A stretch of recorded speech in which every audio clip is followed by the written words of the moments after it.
나는 내 인생의 한 4분의 1을 일제시대에 보냈습니다. 그래서 지금 돌이켜보면 제일 행복해야 할 그때 너무 좀 어려운 시련을 많이 겪었습니다.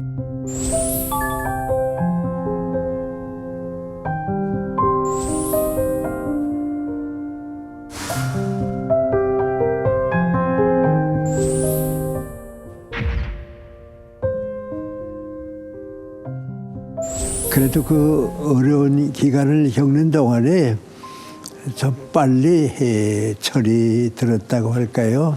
내가 나 자신을 발견하는 기간이 좀 일찍 오지 않았는가 그런 생각을 합니다. 중학교 3학년 때에 우리 널리 알려진 윤동주 시인도 한 반에서 같이 있었고 또 우리나라의 아주 대표적인 작가인 황수른 작가도 한 해 선배를 있고 그랬습니다. 동주 형은 제가 그때 봐도 지금은 병아리 시인이지만은 이 다음에 큰 달기 되게 되면 세상을 울릴 것이다. 그런 부러움도 느꼈고요. 황수른 작가를 볼 때는 60, 70이 돼도 소설 작가로서 역사에 남을 것이다. 나는 어떡하지 하고 있는데 불행하게도 우리 3학년 때 신사참배 때문에 학교가 문을 닫게 됐습니다. 신사참배를 하는 선생님과 학생들은 남고 신사참배를 거부하는 학생이나 선생님은 이제 학교를 떠나게 됐는데 그때 전 좀 많이 고민했습니다. 우리 교회 목사님이 신사참배 때문에 너무 심한 고통을 겪는 걸 봤기 때문에 학교를 그만두더라도 신사참배는 하지 않아야겠다. 그래서 자퇴를 하고서 중학교 4학년을 못 다녔습니다. 근데 지금 생각해 보면 그때 참 그 눈물 겪고 답답한 기간이지만은 1년 동안 학교 대신 도서관에 다녔습니다. 아침 9시에 가서 오후 5시까지 공부하다가 책을 읽다가 5시 되면 집으로 돌아오고 그렇게 지나는 동안에 많은 책을 읽었습니다. 우리 한국 문학이 어떤 것이다 하는 것도 느끼게 되고 철학책을 그때 비로소 읽었습니다. 철학이 어떤 학문인가 하고 읽었는데 좀 더 많이 읽고 싶은 생각이 나서 아마 한 4권쯤 읽지 않았는가 그런 생각이 듭니다.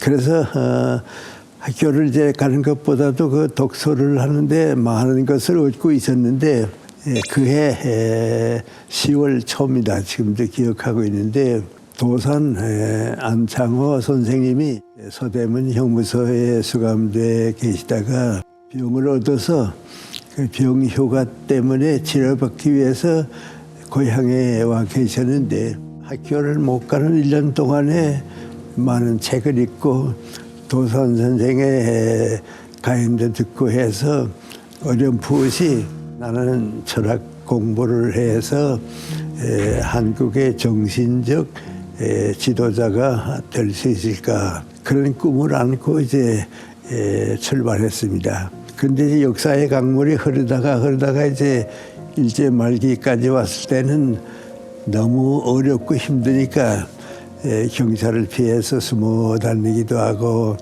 참 어려웠습니다.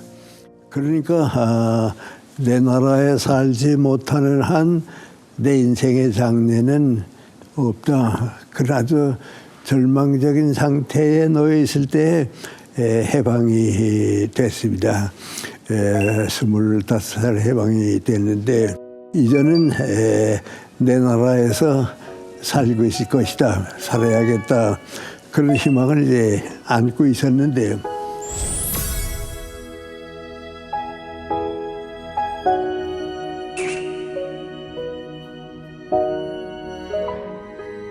일본 사람이 주인으로 있다가 나가서 이젠 우리가 주인이 될 줄 알았는데 문을 열고 쓱 보니까 공산 정권이 먼저 자리를 차지하고 있는 겁니다. 그래서 나 혼자 생각에 가장 중요한 것은 나라다운 나라가 돼야겠다. 그 북한에서는 거의 불가능하니까 좀 어려움을 무릅쓰고 38을 넘어서 서울로 왔습니다. 지금 생각해 보면 이제 그때부터 내 인생이 시작된 겁니다. 제일 처음 제가 직장으로 간 데가 지금 서울 계동에 있는 중앙중고등학교 교사로 가게 됐습니다. 교사로 갔을 때 이제 제게는 3가지 과제가 주어졌는데, 첫째는 나보다도 내 제자들을 통해서 좋은 사회를 만들어야겠다. 나 자신의 지식과 학문은 누구보다도 뒤지지 않아야겠다. 3번째는 인간관계와 사회에서 존경받는 인격을 갖춰야겠다. 그 3가지를 가지고 이제 학교를 이제 시작을 했는데 7년 동안 중고등학교 교사로 있으면서 저 나름대로는 최선을 다했습니다.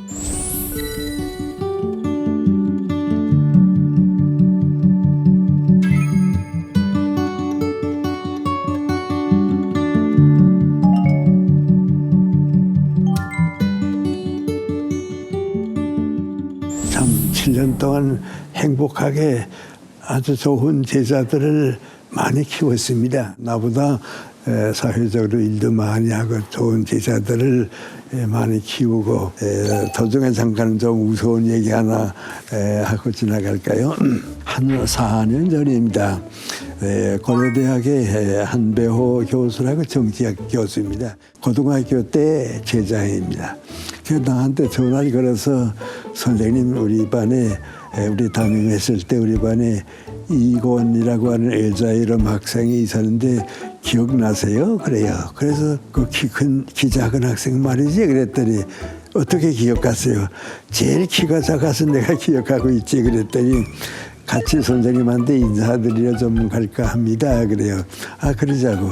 그래 만났습니다. 그래 내가 좀 몰라서 가만히 있자. 지금 연세가 몇 살이지? 그랬습니다. 그랬더니 선생님 죄송합니다. 저도 90입니다. 그래요. 뭐 90 될 때까지 키도 못 크고 뭐 했어? 그랬더니 죄송합니다. 그래서 웃었습니다. 그리고 이제 7년 동안 중고등학교 교사 직책을 이제 끝냈는데, 그때가 언젠가 하니 6.25 전쟁이 끝났을 때입니다. 부산 피란 생활을 하다가 이제 서울로 돌아왔습니다.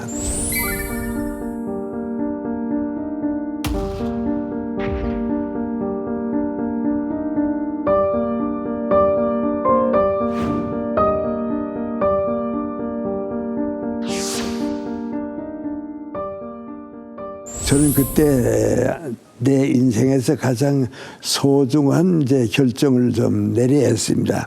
그것은 교육자로서 앞으로 몇십 년을 더 살아야 하겠는데, 가능하면 허락이 되면 대학으로 가자, 그 생각이 들었습니다. 그래서 8년 동안 중고등학교에서 휴가를 얻고 세 대학의 시간 강사로 나가봤습니다. 한 학기 끝내고 나니까 세 대학에서 다 전임으로 오라고 말이죠. 그래서 이제 연세대학교로 가게 됐습니다. 그래서 연세대학교 가서 한 30여 년 동안 참 행복했습니다. 누구보다도 많은 일을 했고 또 많은 제자들을 키웠고 참 행복했단 말이죠.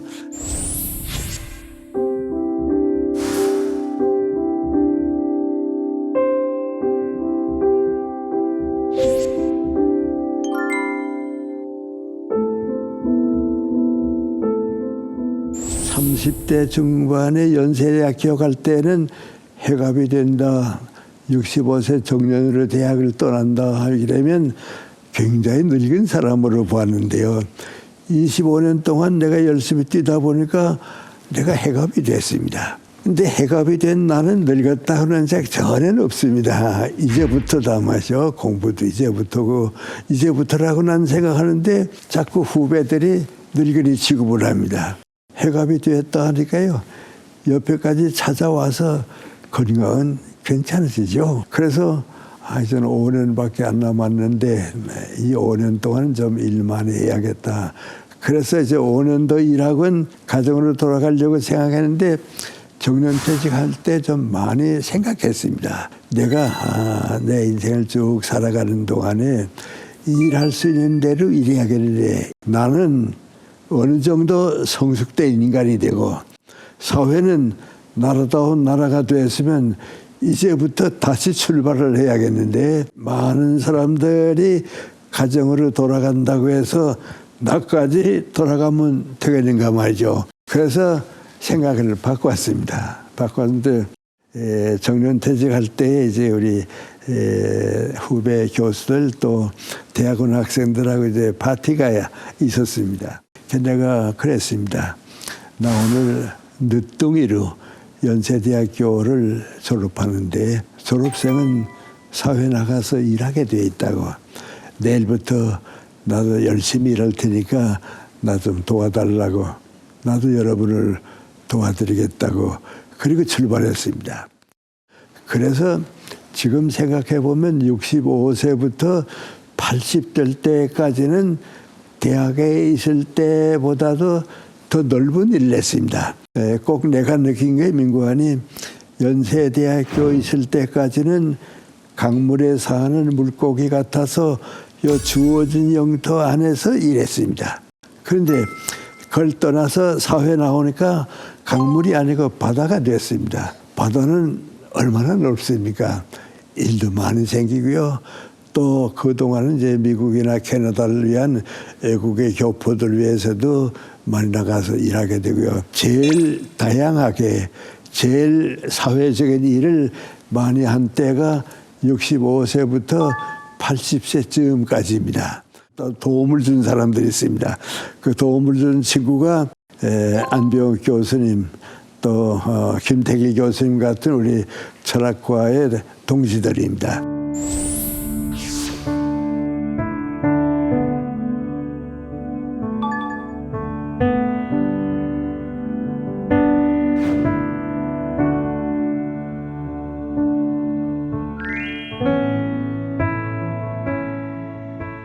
그때 우리가 제일 학문적으로 보람 있었던 때는 창조적이고 성장한 때는 60에서부터 75세까지고 80까지 올라간 것을 연장하는 건 90까지 가보자 그런 생각이었습니다.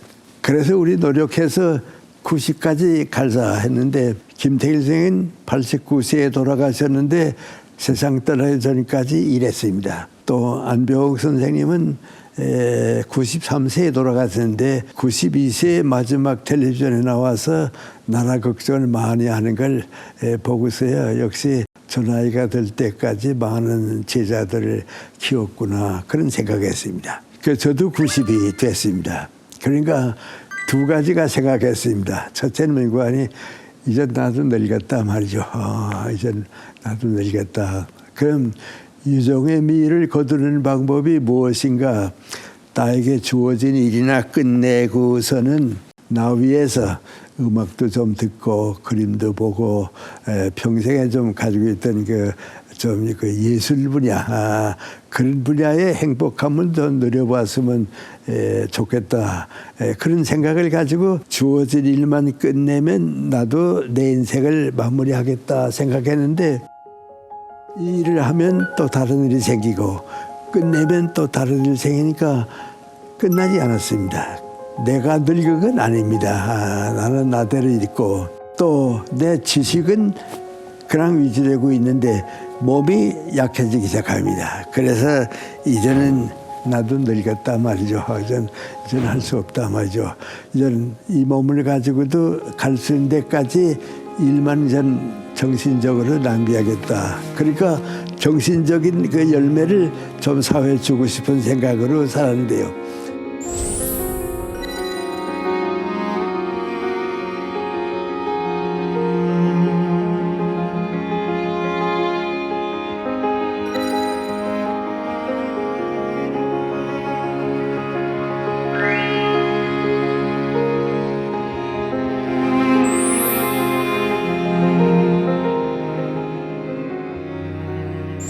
우리 젊은 세대들에게 꼭 얘기하고 싶은 거 두 가지가 그때 있었습니다. 첫째는 맹고하니 사람은 절대로 이기주의자가 되면 안 됩니다. 우리 주변에 이렇게 여러 사람을 대보게 되면 저 사람은 왜 실패했을까? 자기는 모릅니다. 근데 내가 보면 이기주의자는 성공할 수가 없습니다. 젊은 사람들 위해서 결혼 주례도 서보고 그랬는데요. 우리 젊은 사람들이 자기 사랑을 의심하지는 않습니다. 우리가 사랑해서 누구보다도 행복한 가정을 이끌어가야겠다 하는 생각은 다 가지고 있습니다. 그런데 얼마 있다 보면 이혼했다고 그럽니다. 그리고 가정이 파괴됐다 이제 그런데 왜 그렇게 됐냐고 물으면 성격의 차이가 너무 심해서 할 수 없었다고 다 그럽니다. 그런데 성격이 다르기 때문에 더 깊이 사랑하고 더 행복할 수가 있는 것이 우리 인생입니다. 그런데 왜 실패했는가? 두 사람 가운데 한 사람만이라도 이기주의자가 되면 가정을 유지하지 못합니다. 또 우리 젊은 사람들 30대쯤 되게 되면 제일 많이 하는 얘기가 있습니다. 나 직장에서 많이 노력도 했고 나 나름대로 최선의 노력을 다했는데 누가 인정을 안 해준다고 말이죠. 애롭다 그런 얘기합니다. 근데 사실은 그 사람은 이기주의자입니다. 마음의 문을 닫고 사니까 다른 사람과의 통로가 없어지니까요. 모든 잘못이 다른 사람에게 있지 나는 잘못했다고 하는 것을 모릅니다. 이기주의자들은 남하고 교섭할 줄을 모르고요. 마음을 나누지 못하고 사랑을 나누지 못하니까 고독한 노년기를 보내고 그렇습니다. 그리고 우리 사람들이 이제 전부가 갈등을 좀 많이 가지고 있습니다. 또 무한 경쟁이라고 그럽니다마는 그런 사람들이 가장 하는 말이 뭐고하니 좀 안정된 사회, 정돈된 편안한 사회에서 이 경제가 없는 사회에 좀 살아봤으면 좋겠다 그런 생각들을 많이 합니다. 그건 잘못된 생각입니다. 사람은 어느 정도의 갈등이 있어야 하고 선의의 경쟁이 있어야 합니다. 그래야 나도 성장할 수 있고 사회도 성장할 수 있는데 아무 갈등도 없고 조용하게 안정된 사회에 좀 살았으면 좋겠다 하면 개인도 성장하지 못하고 사회도 발전하지 못합니다. 근데 그 선의의 경쟁이라고 하는 건 뭡니까? 정의로운 사회에서 경쟁하는 겁니다. 우리 외국에 나가 있는 이제 야구 선수나 축구 선수를 보면 승리했다고 해서 만족하지 않습니다. 다음번에는 또 우리가 우리 위치를 빼앗길 수도 있으니까 더 노력해야겠다고. 또 경기에 졌다고 해도 실망하지 않습니다. 다음번 경기에는 우리가 올라갈 수 있을 거리라고 말이죠. 인정하고 인정받는 좀 그거 이제 선의의 경제입니다. 근데 그걸 우리가 하지는 못합니다. 저 사람들을 끌어내려야 내가 올라가는데 저 사람이 실패해야 내가 성공하겠는데 이런 사람들이 대부분입니다. 이제 그걸 극복해야겠는데 그게 이제 인간관계입니다. 우리 시대에는 학교나 무슨 불교, 기독교에서 가르쳐 주는 걸 가만 보면 내가 정직하고 성실하고 내 인격을 잘 키우면 그것으로 되는 줄 알았습니다. 근데 이전은 그게 아닙니다. 이전 직장에서 살고 사회에서 살고 경쟁사회에 살기 때문에 인간관계를 통해서 여러 사람들과 함께 살면서 존경을 받을 수 있고 또 높임을 받을 수 있고 다른 사람의 모범이 될 수 있고 이제 그게 인격입니다. 사람은 자기 인격만큼 살게 돼 있습니다. 인격이 높은 사람은 그만큼 풍부한 인생, 지도자로서의 책임을 감당하게 되고요. 인격을 전혀 갖추지 못한 사람은 자기 남만 노력하는 것 같지만은 존경도 받지 못하고 그 사회에 사는 의미를 찾을 수가 없습니다.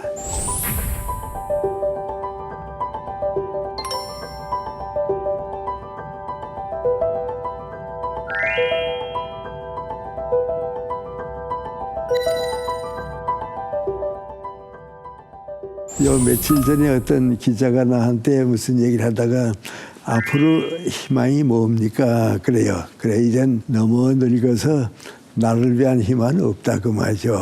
없는데 그래도 내 희망은 맹고하니 나와 더불어 성장한 우리 젊은 여러분 또 많은 제자들 여러분을 통해서 훌륭한 참 살고 싶은 모든 사람들이 행복하게 살 수 있고 인간답게 살 수 있는 사회가 이루어지는 것, 그게 제 희망입니다.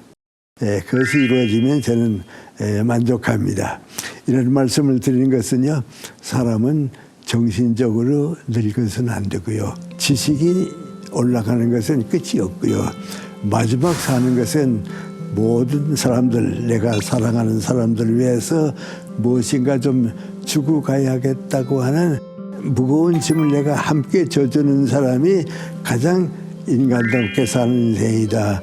그런 생각을 좀 마무리해 주시면 오늘 여러분에게도 도움이 되고 또 저도 여러분에게 감사드릴 마음을 가지겠습니다. 감사드립니다.